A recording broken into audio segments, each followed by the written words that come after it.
New topic का नाम है हाइड्रेशन ऑफ सीमेंट। ठीक है, तो सीमेंट और वाटर के बीच की केमिकल रिएक्शन हाइड्रेशन कहलाती है। हाइड्रेशन क्या है? एक एक्सोथर्मिक रिएक्शन है। एक्सोथर्मिक रिएक्शन मीन्स हीट का क्या है, इसमें इवॉल्व होती है। जब सीमेंट पार्टिकल वाटर के कांटेक्ट में आते हैं तो हाइड्रेटेड प्रोडक्ट्स बनते हैं। ये हाइड्रेटेड प्रोडक्ट्स सीमेंट पार्टिकल्स के न्यूक्लियस के ऊपर डिपॉजिट होना स्टार्ट हो जाते हैं। इस तरीके से हाइड्रेशन की प्रोसेस आगे जैसे फर्दर बढ़ती जाती है वैसे जो हाइड्रेशन की रेट है वो कम होती जाती है। यदि आप किसी भी स्टेज पर हाइड्रेशन की किसी भी स्टेज पर देखोगे तो जो अपना सीमेंट है और उसमें कौन कौन से प्रोडक्ट्स मिलेंगे? कैल्शियम हाइड्रोक्साइड मिलेगा, CaOH2, अनरिएक्टेड सीमेंट मिलेगा और सब माइनर कंपाउंड्स मिलेंगे। देखो, जैसे C3S बनता है, C3S से क्या है, CH बनता है और CH2 बनता है, सॉरी CaOH2 बनता है। ठीक है, तो जो CSH है ये पार्टिकल्स क्या हैं, इंटरलॉकिंग करते हैं, सीमेंट इंटरलॉकिंग करते हैं और ये इंटरलॉकिंग पानी की जगह को रिप्लेस करके होती है। यानी कि जो पानी है वो क्या हाइड्रेशन करता जाता है और रिप्लेस होता जाता है, उसकी जगह क्या इंटरलॉकिंग होती जाती है। देखो, जो क्या कहते हैं जो इंटरलॉकिंग होती है या जो स्ट्रेंथ गेनिंग होती है वो हाइड्रेशन की प्रोसेस के द्वारा होती है। हाइड्रेशन की प्रोसेस के लिए क्या है, अपन को वाटर की रिक्वायरमेंट होती है। यदि सीमेंट में अपन वाटर को निकाल दें, सारा वाटर एक्सट्रैक्ट कर दें या ड्राई कंडीशंस में चाहें कि सीमेंटिंग हो जाए तो वो पॉसिबल नहीं है। इसीलिए क्या की जाती है, क्यूरिंग की जाती है। ओके, इनिशियली क्या होता है, rate of hydration is more होती है और धीरे धीरे रेट ऑफ हाइड्रेशन क्या होती है, डिक्रीज करने लग जाती है। इनिशियली रेट ऑफ हाइड्रेशन मोर क्यों होती है? क्योंकि ज़्यादा सरफेस एरिया होता है अवेलेबल और जो डिपॉजिट्स होते हैं वो भी कम होते हैं। ठीक है, देखिए C3S के जो की केमिकल रिएक्शन से क्या बनता है, CSH बनता है और CaOH2 बनता है। जो कैल्शियम हाइड्रोक्साइड है दैट इज CaOH2 वो C3S से बनता है 39%, जबकि C2S से बनता है ओनली 80%। इसलिए जब आपको अल्टीमेट स्ट्रेंथ ज़्यादा चाहिए होती है तो आप क्या करते हो कि अपनी सीमेंट में C2S की मात्रा बढ़ा देते हो C3S की जगह।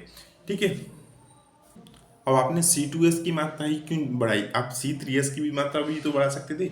तो C2S की मात्रा इसलिए बढ़ाई क्योंकि यदि आप C3S की मात्रा बढ़ाती तो CaOH2 ज़्यादा बनता और CaOH2 क्या होता है, वाटर में सोल्यूबल होता है और CaH2 की वजह से क्या होता है, जो एक्सपांसन होता है जिसकी वजह से क्या क्रैकिंग आ जाती है सीमेंट में या मोर्टार में। इसलिए CaH2 क्या है, अनडिजायरेबल प्रोडक्ट्स है जो बनता है। पर CaOH2 होने का एक फ़ायदा ये है कि इसकी वजह से pH ज़्यादा रहता है, जिसकी वजह से एसिडिक इन्वायरमेंट नहीं होता सीमेंट में। और जो रस्टिंग ऑफ स्टील है, रेस्टिंग ऑफ स्टील नहीं होती है। यदि आप CaOH2 के प्रभाव को कम करना चाहते हो तो आपको क्या कर लेना चाहिए, पोजुलेना मटेरियल जैसे प्लाइयस और राइस हस, इन चीज़ों को मिला देना चाहिए। तो ये जो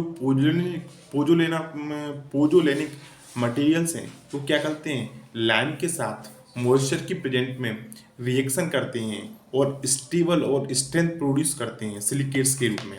ओके,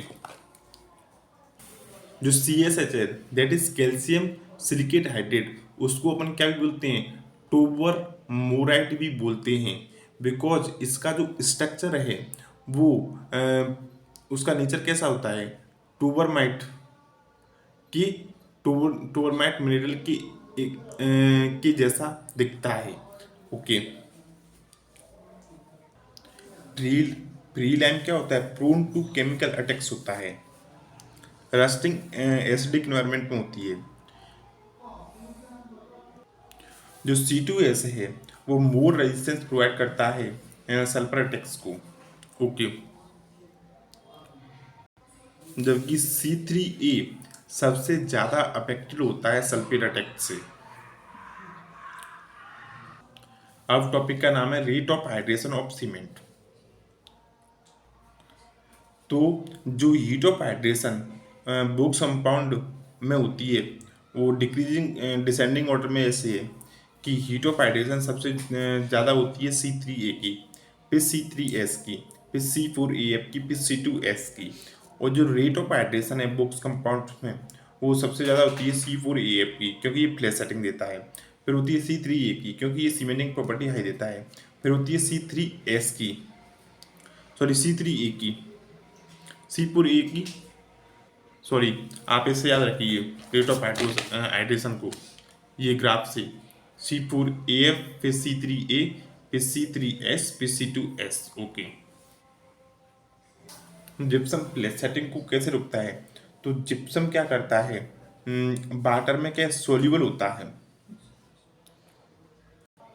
सॉरी डिजोल्व होता है, जिसके कारण ये क्या बनाता है, इनसॉल्यूबल कैल्शियम सल्फोनेट बनाता है, सल्फो एल्यूमिनेट बनाता है। और ये कैल्शियम सल्फो एल्यूमिनेट जो C3 है उसकी पेरीफेरी पर क्या डिपॉजिट्स हो जाते हैं, जिसकी वजह से क्या फ्लैश सेटिंग नहीं होती है, धीमे धीमे सेटिंग होती है। और टेम्परेचर यदि आप बढ़ाते जाओगे तो हाइड्रेशन की प्रोसेस बढ़ती जाएगी, ठीक है। और जो हाइड्रेशन की रेट बढ़ती जाएगी और सेटिंग टाइम क्या है, कम हो जाएगा। इसलिए कोल्ड वेदर में अपन क्या करते हैं, जो एग्रीगेट्स होते हैं उनको अपन क्या करते हैं, हीट कर लेते हैं ताकि हाइड्रेशन की प्रोसेस ज़्यादा हो। और यदि टेम्परेचर 11 डिग्री फ़ारेनहाइट है तो जो हाइड्रेशन की प्रोसेस है वो बिल्कुल बंद हो जाती है।